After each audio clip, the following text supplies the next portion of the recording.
आणि यानंतरची बातमी आहे राज्यातल्या शेतकऱ्यांसाठी अतिशय महत्त्वाची आणि एक मोठी बातमी। शेतकऱ्यांच्या कर्जमाफीबाबतच्या हालचालींना आता वेग आलाय। महाराष्ट्रामध्ये लवकरच शेतकरी कर्जमाफीची घोषणा केली जाणार असल्याची शक्यता आहे। सर्व बँकांकडून शेतकऱ्यांच्या थकीत कर्जाची माहिती मागवली जाते।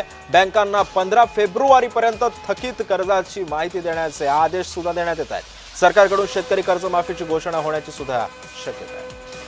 आणि या संदर्भामध्ये अधिक माहिती जाणून घेऊन माझा सहकारी विजय शिडे सध्या आपल्या सोबत आहे। विजय, सरकारकडून एक वॉर रूम सुद्धा सुरू करण्यात येते। बँकांकडून येणाऱ्या सर्व गोष्टींचा सुद्धा अहवाल मागवला जातोय, अभ्यास केला जातोय आणि शेतकऱ्यांचे जे काही थकीत कर्ज होतं त्यांची सुद्धा माहिती मागवली जाते।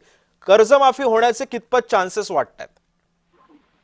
नक्कीच जर बघितलं तर यंदा राज्यात जे आहे त्या अतिवृष्टीला मोठा फटका बसला होता आणि त्यामुळे शेतकऱ्यांच्या हाताशी आलेलं पीक जे आहे ते संपूर्ण वाहून गेलं होतं। शेत जमिनी सुद्धा खरडून गेल्या होत्या। त्यामुळे शेतकऱ्यांकडून कर्जमाफीची मागणी जी आहे ती सरकारकडे करण्यात आली होती। सरकारकडून हालचाली जी आहे त्या बाबतीत आता सुरू झाल्याचं पाहायला मिळत आहे। सध्या महाराष्ट्रातील सर्व शेतकऱ्यांचे थकीत शेतकऱ्यांचे बेबाकी माहिती जी आहे ती देखील आता राज्य सरकारने सर्व बँकेकडे मागितलेली आहे। तसे आदेश देखील आता जारी केलेले आहे। 15 फेब्रुवारीपर्यंत राज्यातील जेवढ्या थकीत शेतकऱ्यांचे कर्ज आहेत त्याची डिटेल माहिती जी आहे ती आता सरकारने मागितलेली आहे। या बाबतीत एक वॉर रूम सुरू करण्यात आलेले आहे आणि त्यामुळे आता सरकार जे आहे ते शेतकऱ्यांच्या कर्जमाफीसाठी सकारात्मक असल्याचं पाहायला मिळत आहे आणि त्यामुळे यंदा मार्च पर्यंत जे आहे ते सरकार शेतकरी कर्जमाफीची घोषणा जी आहे ती करू शकतं। मागील जर बघितलं तर बच्चू कडू यांनी देखील मोर्चा काढला होता। त्यावेळी देखील सरकारने एप्रिल पर्यंत कर्जमाफी करू असं आश्वासन दिलं होतं। मात्र मार्च पर्यंत नवीन वर्ष जे आहे ते सुरुवात होत असताना त्यामुळे मार्च पर्यंतच कर्जमाफी करावी अशी देखील मागणी जी आहे ती शेतकऱ्यांनी लावून धरली। त्यामुळे आता सरकार जे आहे ते उच्च समिती आता स्थापन करण्यात आलेली आहे। शेतकऱ्यांच्या थकीत कर्जाबाबतीत आता विश्लेषण